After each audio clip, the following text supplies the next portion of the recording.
Hey folks, if you're here for the adventure, I left the link in the description. I made this video for you to understand the inspiration and the flavor that I hope you can add to the adventure. If you're interested in that, feel free to stick around. And if you want to play this adventure, send this video to your DM and click off the video. Sounds very weird to say, but hey, gotta do what you gotta do. So during the editing process of my last video, I realized that I really didn't have anything planned for the next video. To get inspiration, I took a break and watched some YouTube videos of some D&D creators. I got really excited when I saw one of Ginny D's videos. I created a terrifying D&D setting from scratch. This video is great. Ginny goes into great detail about using what the latest book drop gives us to make a D&D setting. Her video is the inspiration for this video and the one-shot that I wrote. So without further ado, I am proud to present The Eye of Blackwater.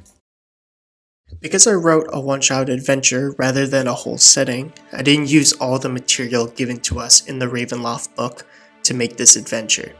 I didn't use the tarot cards or the tables for motivation. I kinda just made the adventure with vibes and loosely related it to the book's content.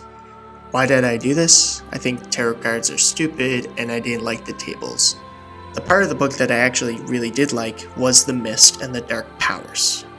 When I learned that the mists are not controlled by the Dark Lord of the domain, I put on my thinking cap about how I can make the Dark Lord a tragic story, trapped in a prison that they created.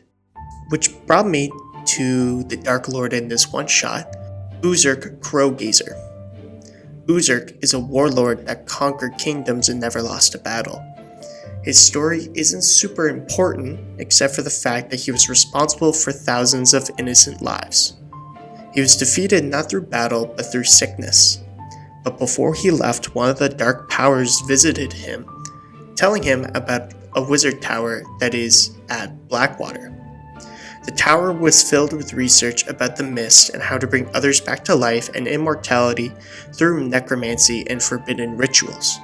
Uzurk is the Dark Lord, not because he performed the ritual, but because the dark powers believed that he deserved an eternity of suffering for his crimes.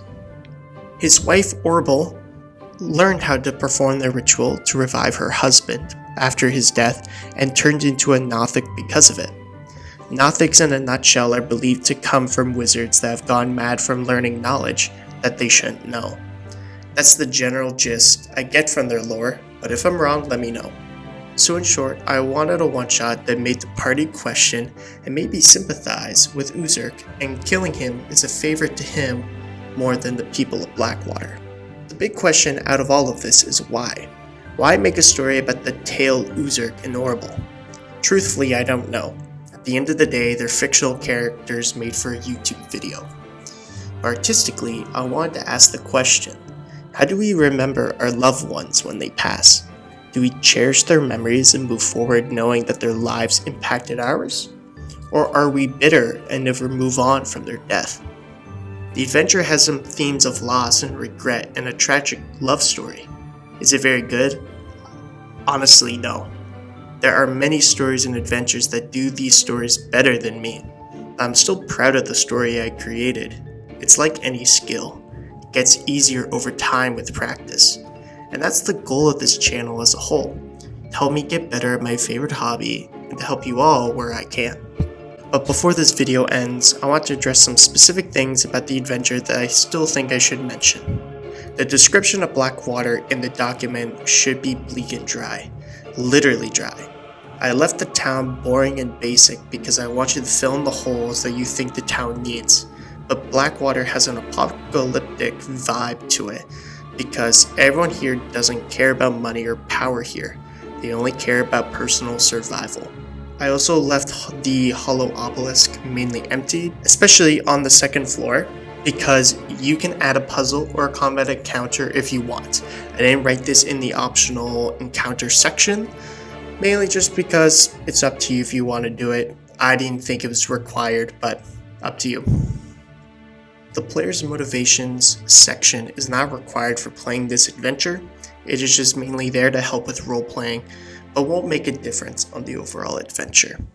Yep, that's everything from me. Let me know if you actually run the adventure, see how it goes, and yeah, if you have any comments, concerns, complaints, let me know in the comments, and I will do my best to get back to you. Thank you and have a great day.